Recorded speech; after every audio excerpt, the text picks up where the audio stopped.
আমার আব্দুল্লাহর কেউ বাধা দেবে না, কারণ ও আমার মালিকের বড় পাগল, আমার আল্লাহর এত পাগল।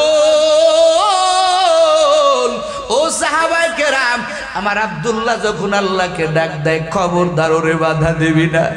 আমার মায়ার নবী মাঝে মাঝে বয়ানে বিভিন্ন জায়গায় যান, আমরাও বিভিন্ন জায়গায় যাই। মাঝে মাঝে মাদ্রাসার ছাত্ররা অনুরোধ করে, বলে হুজুর আজকে একটু আমাকে নিয়ে যান। কাছে কোলে মাহফিল হইলে আমরা মাদ্রাসার ছাত্রদেরকে নিয়ে যাই মাঝে মাঝে।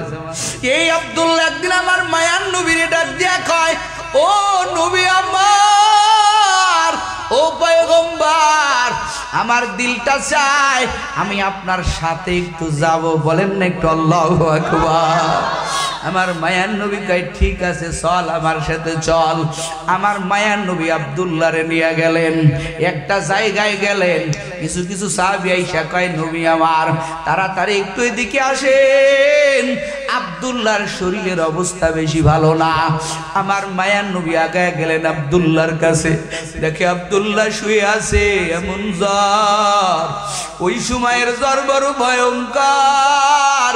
আমার মায়ার নবী আব্দুল্লাহর হাত দেখিয়া দেখে, আমার মায়ার নবী আব্দুল্লাহর অবস্থা বেশি ভালো না, অল্প সময়ের ভিতরে আব্দুল্লাহ হয়তো বিদায় নিয়ে নিবে।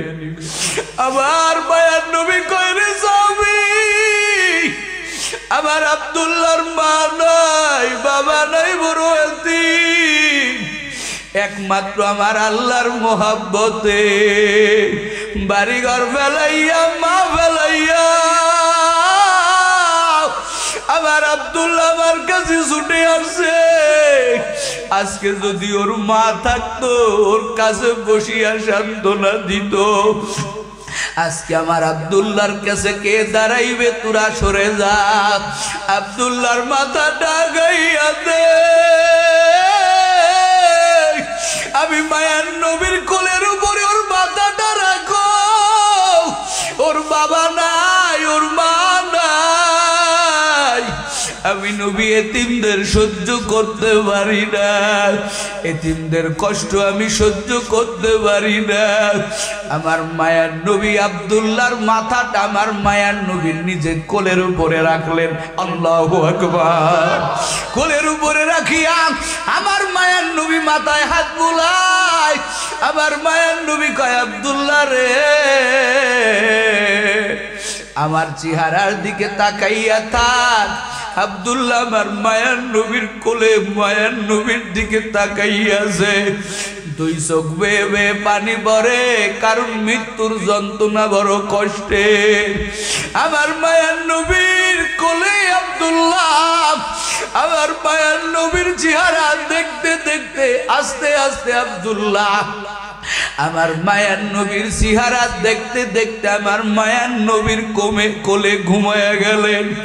আমার মায়ার নবী কয়, সাহাবীরা তাকাইয়া দেখ, আমার আব্দুল্লাহ আমার কোলে ঘুমাইয়া গেছে, আর কোনদিন আমারে ডাকবে না। আব্দুল্লাহ চির ঘুম আমার কোলে ঘুমাইয়া গেছে, তোরা আর দেরি করিস না, আব্দুল্লাহর তো কেউ নাই আমি ছাড়া। তাড়াতাড়ি আমার আব্দুল্লাহর গোসলের ব্যবস্থা কর, জোরে কোন আল্লাহু আকবার। আমার মায়ের নবী কয়, আজকে যদি আব্দুল্লাহর আব্বা থাকতো, বাজার থেকে কাফন কিনে নিয়ে আসতো, মা কান্না করতো, ওর তো কেউ নাই আমি নবী ছাড়া। আজকে আমার আব্দুল্লাহর কাফন হবে আমি নবীর চাদর দ্বারা।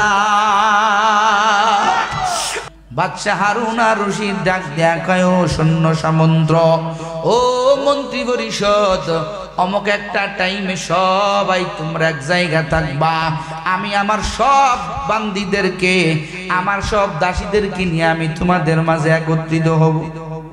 সব মন্ত্রী এক জায়গা করলেন, খেয়াল করেন, এক জায়গা করিয়া বাদশাহ হারুন আর রশিদ ডাক দেয়া কইতেছে, ও আমার দাসীরা, আমি আজকে তোমাদের পাওয়ার দিয়া দিলাম, পাওয়ার দিয়া দিলাম। বলে কিসের পাওয়ার? বাদশাহ হারুন আর রশিদ বলতেছে, ও দাসীরা, আমার রাজ দরবারে অর্থের অভাব নাই, আমার দরবারে ধন সম্পদের অভাব নাই। আমি বাচ্চা হারুন আর রশিদ এই মুহূর্তে তোমাদের একটা ওয়াফার দিয়া দিলাম। এই মুহূর্তে তোমরা দাসীরা যারা আছো, যে যেইটা ধরবা, ধরতে দেরি হবে ওই জিনিসটা আমি তাকে দিয়ে দিতে দেরি করব না। আরে বলতে দেরি, সমস্ত দাসীরা পাগলের মতো হয়ে গেছে। কেউ যায় দৌড়াইয়া বাচ্চার পালং ধরতেছে, কেউ যায় বাচ্চার রাজ সিংহাসন ধরতেছে, কেউ যাইয়া বাচ্চার টাকা পয়সা রাখা সিন্ধুক ধরতেছে। ওই রাজ দরবারে দামি দামি এক একটা জিনিস আছে রে বাবা। এই দামি দামি এক একটা জিনিস এক একটা দাসী যাইয়া যাইয়া দৌড়াইয়া দৌড়াইয়া যায় হাত লাগাইতেছে অর্থের পাগল। সব দাসীরা দৌড়াইয়া চলে গেছে, কিন্তু কালো দাসীটা, কালো বান্দিটা বাদশাহ হারুন আর রশিদের কাছে দাঁড়ায় আছে। একটু জোরে কান আল্লাহু আকবার। বাদশাহ নামদার ডাক দেয়া কয়, ও দাসী রে। সবাই দৌড়ায় গেল, এক একটা জিনিস তারা গ্রহণ করলো। তুমি এখানে দাঁড়াইয়া কেন আছো? তোমার কি মনে চায় না একটা জিনিস নিতে? তুমিও একটা জিনিস নাও, হাত রাখো, আমি তোমাকেও দিয়ে দিব। এই কথা বলার পরে বাদশাহ হারুন আর রশিদ তাকায়া দেখে কালো দাসীটার চোখ দিয়া টপ টপ করে পানি ভরতেছে, আর বলতেছে, বাদশাহ নামদার, আপনার রাজ সিংহাসনের প্রতি আমার কোনো মায়া নাই, আমার কোনো লোভ নাই।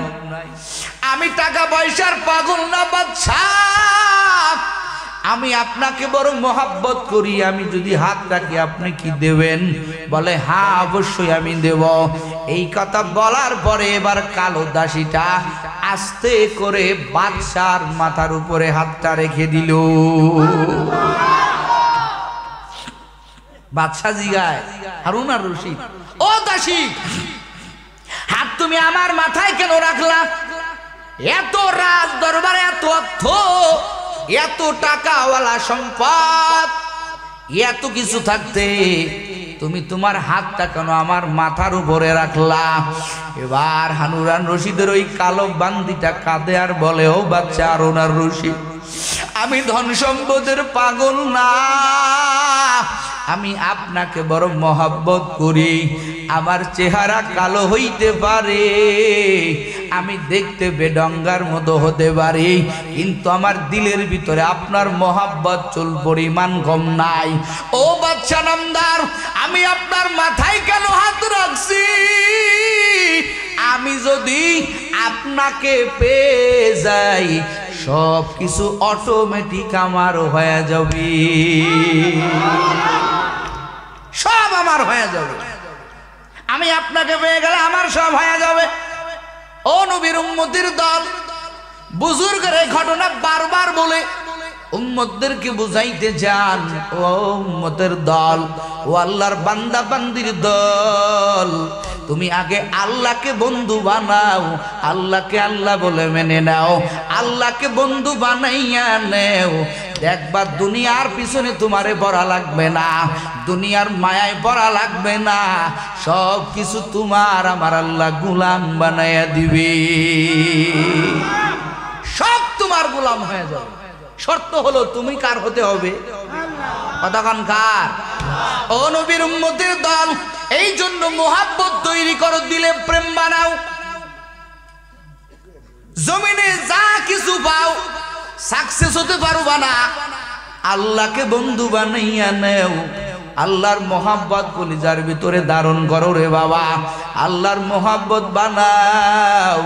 দেখবা আল্লাহর প্রেমে যারা পড়ছে, যারা আল্লাহকে মানার মতো মানছেন, যারা আল্লাহকে পাগলের মতো মোহাব্বত করছেন, যারা আমার নবীকে পাগলের মতো মোহাব্বত করেছেন, এরা কষ্টে থাকলেও এদের কষ্টটা কষ্ট না, কষ্টটাও কেমন যেন তাদের কাছে বড় এক আনন্দ। কথা কন ঠিক না বেঠি?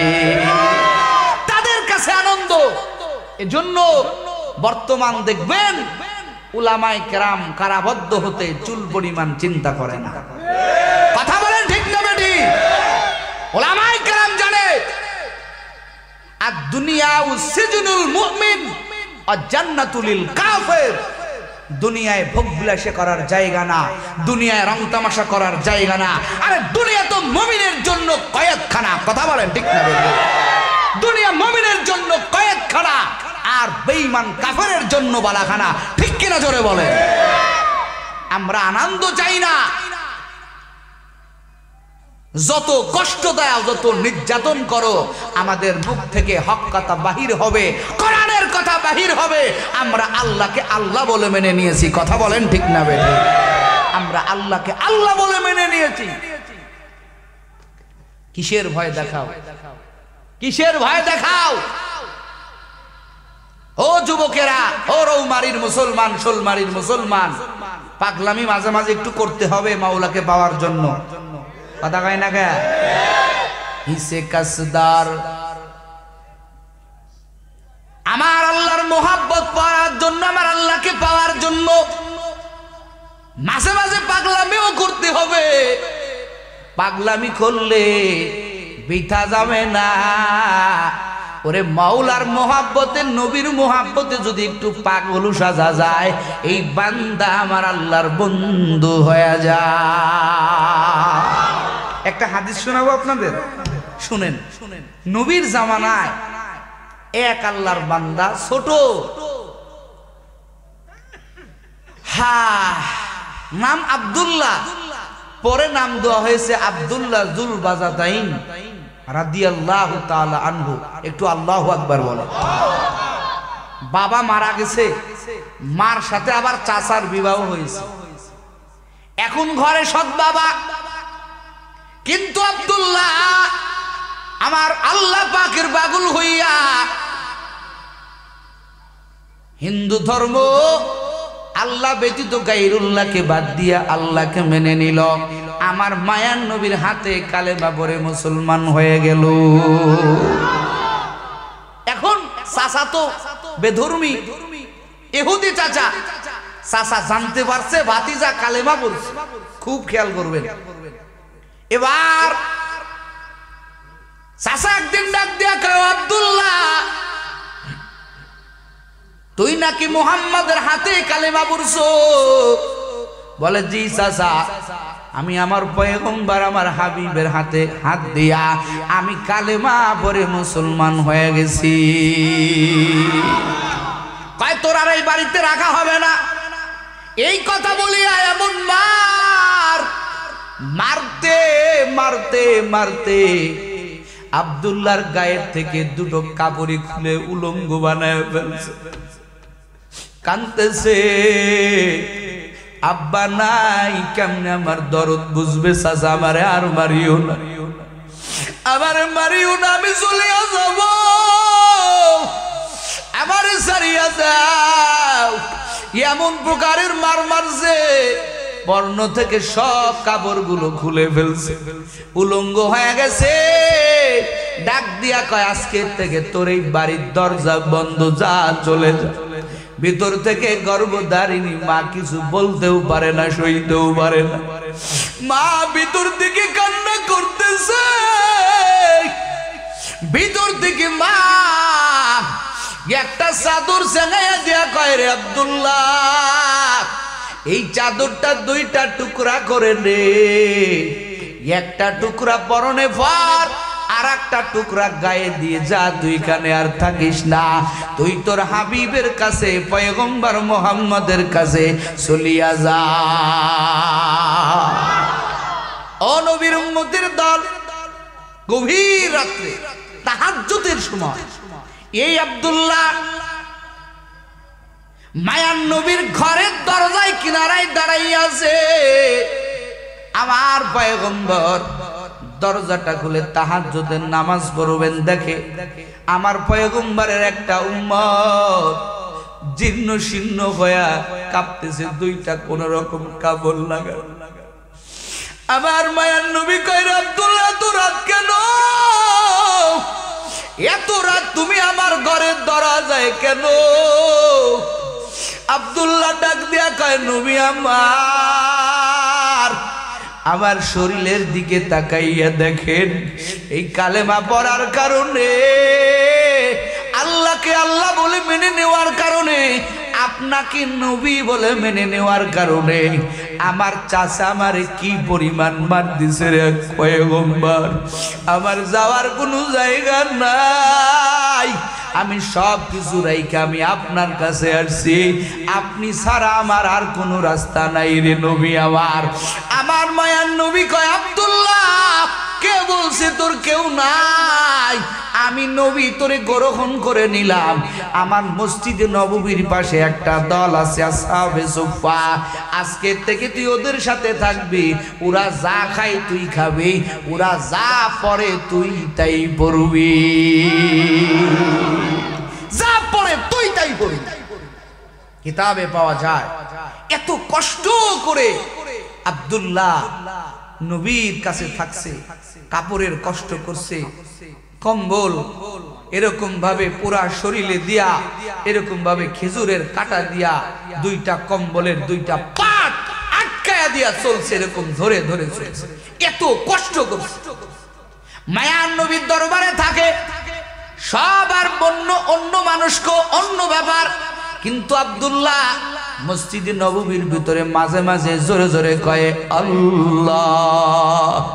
আপনারা একটু জোরে বলেন না আল্লাহ। চিল্লায় চিল্লায় মাঝে মাঝে নিজের আবেগের কথা, চোখের পানি ছাড়িয়া আব্দুল্লাহ মাঝে মাঝেই চিল্লায় আল্লাহ বলে ডাক দেয়। একদিনকে হযরত ওমর ফারুক রাদিয়াল্লাহু তাআলা আনহু ধমক দেয়া কয়, আব্দুল্লাহ আল্লাহকে এত চিল্লায় কেন ডাকো? গোপনে গোপনে ডাকো, আস্তে আস্তে ডাকো। আমার মায়ার নবী কয়, ওমর আব্দুল্লাহরে ধমক দিস না। বলেন না একটু আল্লাহু আকবার। ওতে কত কষ্ট করিয়া আমার কাছে আসছে, ওর ভিতরে আমার মাওলার প্রেম এমন ভাবে জমানো, এমন ভাবে জমানো। আমার মায়ার নবীর প্রেম, আমার আল্লাহর প্রেম এমন গভীর আব্দুল্লাহর কলবের ভিতরে জমা হয়ে গেছে। খবরদার রে উমর, আমার আব্দুল্লাহরে ধমক দিবি না, ওরে ওরে মন মতোর মাসুক রে ডাকতে দে। আশায় আশায় জনম গেল খুদা, আশায় আশায় জনম গেল খুদা, না চাইলা ফিরিয়া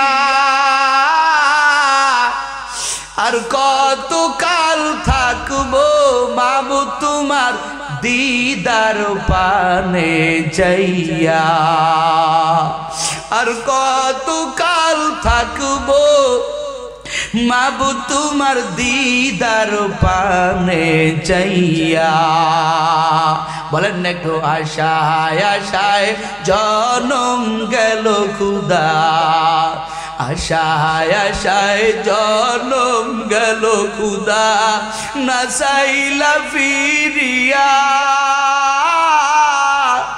আর কত কাল থাকবো মাবু তোমার দিদার পানে চাইয়া, আর কত কাল থাকবো মাবু তোমার দিদার পানে চাইয়া।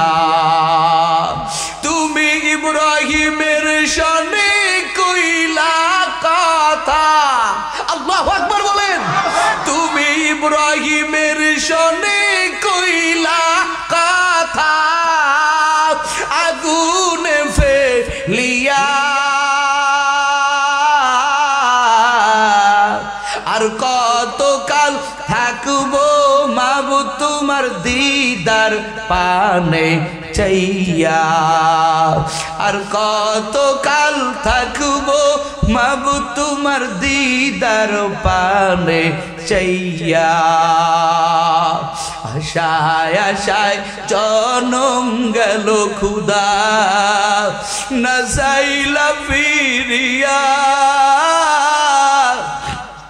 আর কত কাল থাকবো মাবু তোমার দিদার পানে চাইয়া। আর কতকাল থাকবো মাবুদ তোমার দিদার পানে চাইয়া। তুমি মুসার সনে কইলা কথা, আল্লাহু আকবার। তুমি মুসার সনে কইলা কথা, তুর পাহাড়ে নিয়া। আর কতকাল থাকবো মাবুদ তোমার দিদার পানে চাইয়া। আর কতকাল থাকবো মাবুদ তোমার দিদার পানে চাইয়া। আব্দুল্লাহ রাত নাই দিন নাই মাঝে মাঝে চিল্লায় ওঠে, আল্লাহ বলে চিল্লায় ওঠে। আমার মায়ার নবী কয় আমার আব্দুল্লাহর কেউ বাধা দেবে না, কারণ ও আমার মালিকের বড় পাগল, আমার আল্লাহর এত পাগল। ও সাহাবায়ে কেরাম, আমার আব্দুল্লাহ যখন আল্লাহকে ডাক দেয় খবরদার ওরে বাধা দিবি না। আমার মায়ার নবী মাঝে মাঝেই বয়ানে বিভিন্ন জায়গায় যান, আমরাও বিভিন্ন জায়গায় যাই।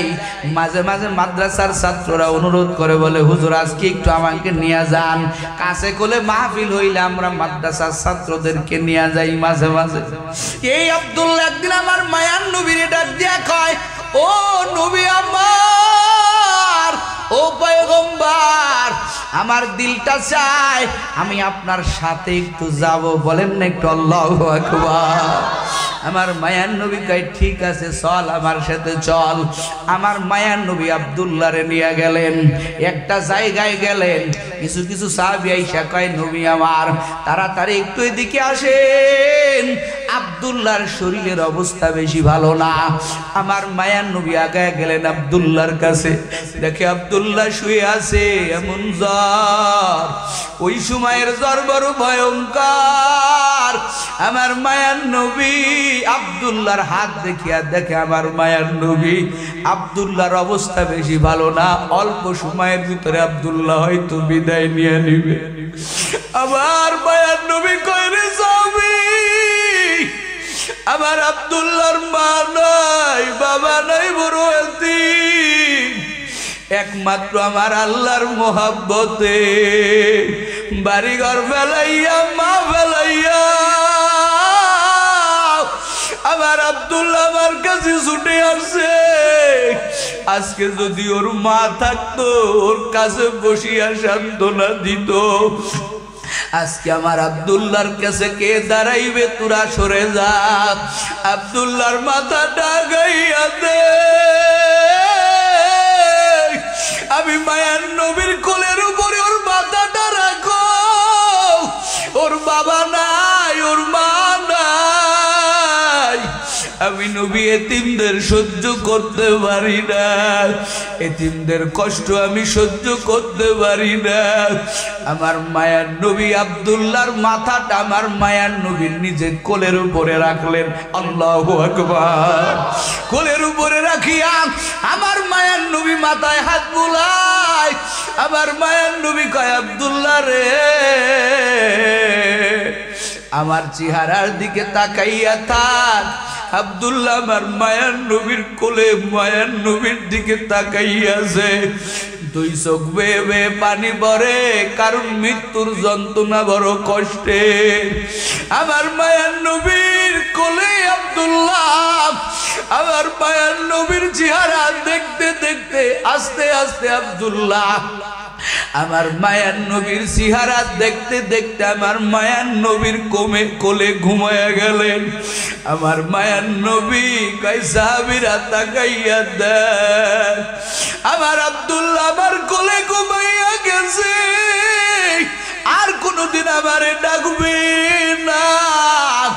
আব্দুল্লাহ চির ঘুম আমার কোলে ঘুমাইয়া গেছে, তোরা আর দেরি করিস না, আব্দুল্লাহর তো কেউ নাই আমি ছাড়া। তাড়াতাড়ি আমার আব্দুল্লাহর গোসলের ব্যবস্থা কর, জোরে কোন আল্লাহু আকবার। আমার মায়ের নবী কয় আজকে যদি আব্দুল্লাহর আব্বা থাকতো, বাজার থেকে কাফন কিনে নিয়ে আসতো। মা কান্না করতো, ওর তো কেউ নাই আমি নবী ছাড়া। আজকে আমার আব্দুল্লাহর কাফন হবে আমি নবীর চাদর দ্বারা। আমার মায়ার নবী চাদর দিয়া কইরে সাহাবায়ে কিরাম, এই চাদরটা দুইটা টুকরা কর, এই চাদর দিয়ে আমার আব্দুল্লাহরে ধরাইব, আমি নিজে জানাজা ভরাইব। আমি আমার আব্দুল্লাহর জানাজা ভরাইয়া আমি কবরে নিজে নামবো। জোরে কন্না আল্লাহু আকবার। আমার মায়ার নবী গোসল করাইয়া আমার মায়ার নবীর চাদর মুবারক দুইটা টুকরা চাদর, এখান থেকে আব্দুল্লাহর নাম হয়ে গেল আব্দুল্লাহ জুল বাজাতাইন। দুই কাপড়ের মালিক আমার মায়ার নবীর চাদর নিয়া আব্দুল্লাহ কবরে যাওয়ার ভাগ্যবান হয়ে গেল। আমার মায়ার নবী আব্দুল্লাহর জানাজা পড়াইয়া আব্দুল্লাহর কবরের ভিতরে নামে আর কান্না করে। সাহাবায়ে কেরাম কয় নবী আমরা নবী আপনি থাকেন।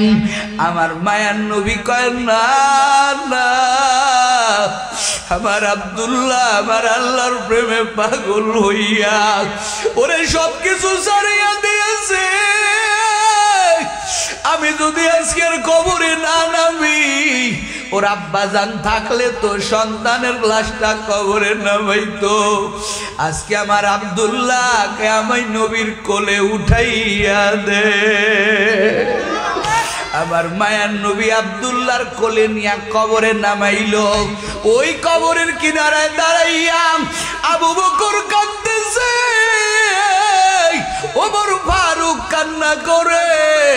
হায় রে আব্দুল্লাহর কপাল কত ভালো, আজকে যদি এই কবরটা আব্দুল্লাহর না হইয়া আমি আবু বকরের হইতো। আবার ওমর বলে কবরটা যদি আব্দুল্লাহ না হইয়া আমি উমরের হইতো কতই না ভালো হইতো। আমার মায়ার নবী নিজে জানাজা পড়াইয়া নিজের হাতে আমার পয়গম্বর আব্দুল্লাহরে কবরে নামাইলেন। ও জনতা, ও রৌমারীর মুসলমান, কুড়িগ্রামের মুসলমান, একটু মাঝে মাঝে পাগলামিও করা লাগে। আমার আল্লাহর মোহাব্বতে যদি দুনিয়াতে উলঙ্গ হওয়া লাগে, ওই উলঙ্গর ভিতরেও যে বড় মজা, এইটা যারা বুঝে এরা কখনো বাতিলের কাছে মাথা নত করে না। কথা কন ঠিক না বেঠে? এরা আমার আল্লাহর জন্য পাগল, কারণ জানে দুনিয়ার সুখ কোনো সুখই না, দুনিয়ার আরাম কোনো আরামই না, দুনিয়ার বালাখানা কোনো বালাখানাই না। এই সব কিছু ফেলাইয়া একদিনকে কবরে যাইতে হবে, ওই কবরের চির বাসিন্দা হইতে হবে। ও রৌমারীর মুসলমান, কেবল মাত্রই তো জানাজা ভরাইলাম, এইটাই তো দুনিয়ার বাহাদুরি। এই জন্য কলবের ভিতরে আমার মাওলার মোহাব্বত জমা করিও, আমার আল্লাহকে আল্লাহ বলে মেনে নিও। যারা বুঝে তারা জীবন ছাড়তে রাজি, আমার আল্লাহকে ছাড়তে রাজি না। কথা কন ঠিক না বেঠে?